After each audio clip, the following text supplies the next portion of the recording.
novembro do ano passado, o presidente Bolsonaro criou medidas econômicas para o país. Estas medidas ainda não foram aprovadas pelo Senado, mas algumas características dela a gente já pode notar no nosso dia a dia, como, por exemplo, a redução da taxa Selic.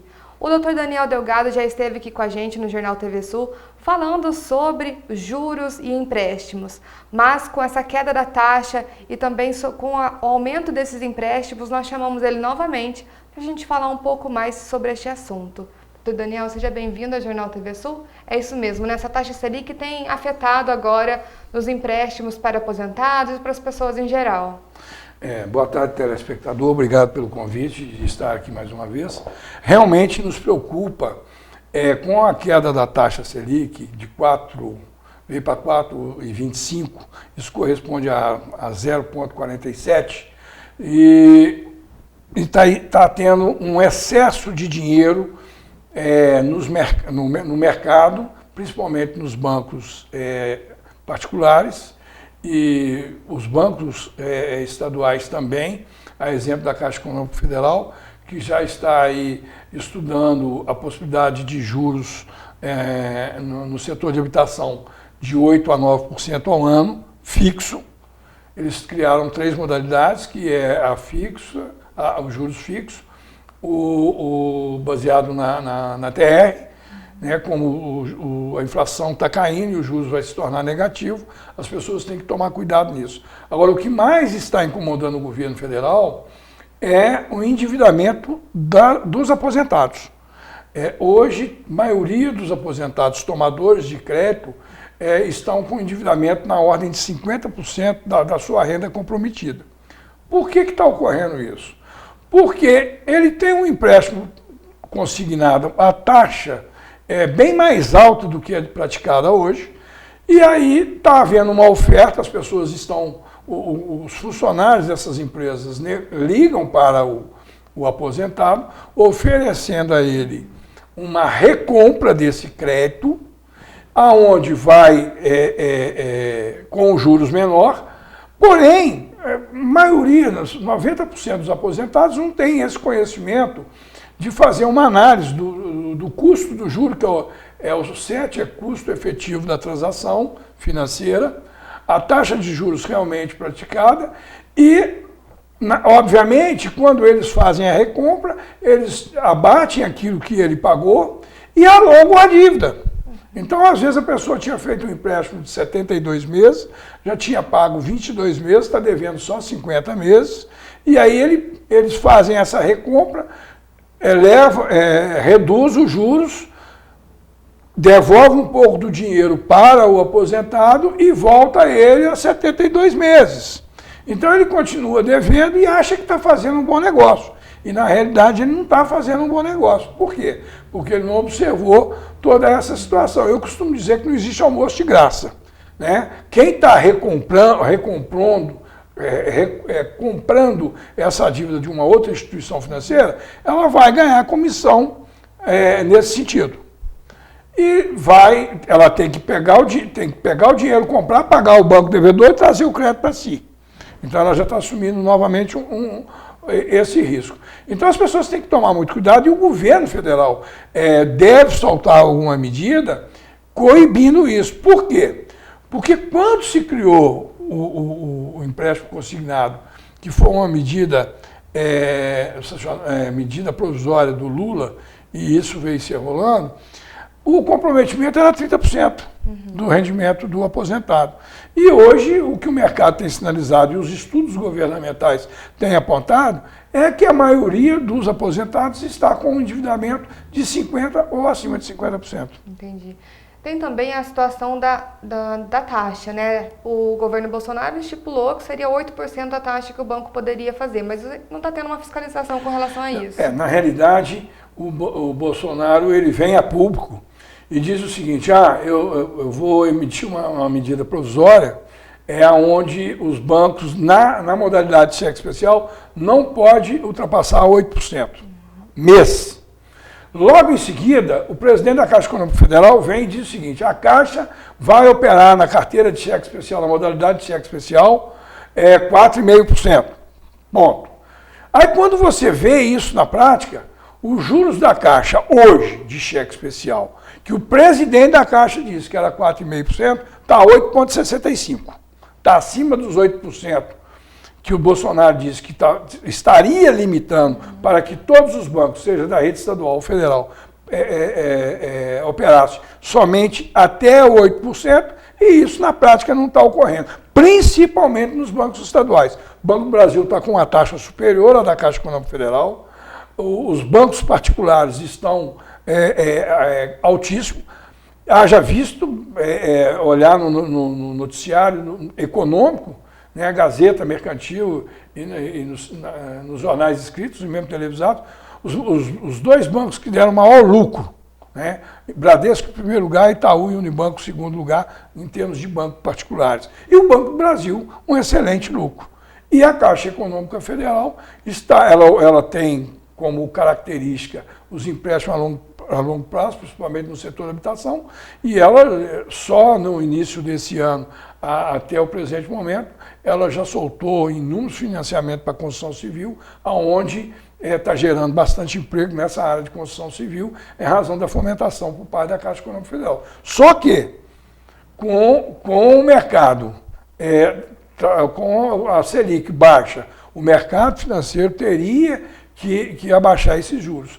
E aí, sim, os tomadores de empréstimo procurarem um economista da sua confiança ou advogados que atuam no mercado financeiro para que eles pudessem, junto com o tomador de empréstimo, analisar essa situação e assistir o tomador de empréstimo, o cliente, para uma renegociação com os bancos, não aumentando o prazo, mas sim reduzindo a taxa de juros. É o que a gente vem aconselhar para que as pessoas tomadoras de empréstimo procurem o advogado da sua confiança e veja se ele tem esse conhecimento no direito financeiro, né, para que ele possa acompanhar essas pessoas junto aos fornecedores de crédito para fazer uma renegociação, aproveitando que a taxa de juros está caindo. Nós temos o sistema Sicoob, hoje, em operações de longo prazo, financiamento de veículos, salvo melhor juízo, eu li isso ontem na Gazeta Mercantil, está operando com 0,75%, abaixo de 1%. Então, como é sistema cooperativo, eles têm condições de fazer um juro mais barato. Embora todo o custo operacional e a gestão seja igual a de um banco particular. Sim. Né? Até porque eles devem ter muito mais funcionários do que um banco particular. Os bancos particulares hoje estão limitados aí no máximo em 7 funcionários. O sistema, o Sicredi, a Agrocred, que é o exemplo que nós temos aqui, tem um número muito maior de funcionários e aplicando uma taxa no mercado muito inferior aos bancos privados e os bancos estaduais. Como que as pessoas podem fazer, por exemplo, receber uma proposta muito boa de um empréstimo, ou então até para utilizar o cheque especial mesmo? Você disse sobre procurar um advogado, mas se essa pessoa não conhecer um advogado, ou estiver precisando muito desse dinheiro na hora, quais são as recomendações? Lara e telespectador, o cheque especial é por uma eventualidade de uma emergência. É uma situação que você usa hoje e cobre no máximo em 5 dias, máximo, porque o custo desse dinheiro, do cheque especial, ele é muito caro. O que o tomador de empréstimo tem que saber é o seguinte, entender o que o banco está te oferecendo, qual é a taxa, se está aumentando o prazo, qual é o custo efetivo do dinheiro, porque eles são obrigados a falar, porque cada instituição financeira ela tem um custo efetivo do dinheiro. Por que ela tem um custo efetivo do dinheiro? Olha, quanto mais eu tenho dinheiro, e eu não tenho para quem emprestar, eu não tenho alguém que vá à instituição tomar empréstimo, obviamente, se eu estou com excesso de dinheiro na minha carteira, eu capto mais do que empresto, a tendência é que eu abaixe os juros. Por quê? Porque eu capto baixo. Então, na hora que eu vou emprestar também, eu posso fazer uma queda dos juros em comparação ao que o mercado está oferecendo. Se eu tenho pouco dinheiro para emprestar, tá certo? obviamente eu elevo a taxa de juros. Agora, o que nós estamos falando é a recompra de dívida, né? É a transferência de portabilidade, que é o que vem ocorrendo. Os bancos particulares, os bancos estaduais e as cooperativas de crédito têm, e as outras empresas que operam financeira, têm ligado para diversos clientes e fazendo ofertas mirabolantes. A pessoa não tem o conhecimento e não tem a prática de acompanhar essa situação, acaba caindo. É o que eu estava falando, não existe almoço de graça. Ninguém faz milagre no mercado financeiro. Há uma concorrência? E vai haver uma concorrência muito maior, porque o mercado, as medidas econômicas tomadas pelo Ministério Econômico, o mercado ainda não sentiu ainda o impacto, com exceção do consumo. O varejo tem aumentado e a tendência é aumentar o mercado de consumo. Mas as instituições financeiras ainda não estão aproveitando isso, até porque é o seguinte, o Banco Central, mesmo fiscalizando, ainda não está tendo uma efetiva fiscalização naquilo que realmente é a proposta do governo, que é a redução dos juros. Obviamente, se você reduz juros, você aumenta o consumo. Se você aumenta o consumo, você gera emprego. Então, isso ainda não ocorreu e o mercado não sentiu. Entendi. Isso aí nós vamos sentir depois que aprovar também essa medida, esse pacote de medidas econômicas. O que ocorre é que o Congresso está cheio de interesses particulares e de interesses de segmentos, né? Então, quando se faz uma proposta de mudança econômica, os parlamentares querem botar o dedo ali. A exemplo da proposta da mudança do sistema tributário. Quer dizer, aí vem os parlamentares para atender aqueles grupos econômicos que os elegeram, vai lá e quer botar o dedo na mudança tributária. Só para dar um exemplo, o governo Bolsonaro propõe uma redução do ICMS, que seja o ICMS juros, uma taxa única para toda a federação, e aí os governadores de alguns estados, de 26 estados, 22 são contra. Por quê? Porque a maior receita do estado é o ICMS. Só que eles esquecem o seguinte, se houvesse uma redução do ICMS, obviamente iria aumentar o consumo. Aumentando o consumo também afeta aos bancos que vão ficar com muito dinheiro para emprestar e não vão ter tomador. Se isso tudo ocorresse na cadeia produtiva, de redução na carga tributária, que geraria um aumento de emprego, a pessoa estando empregada, ela vai consumir. Ela vai consumir bens e serviços.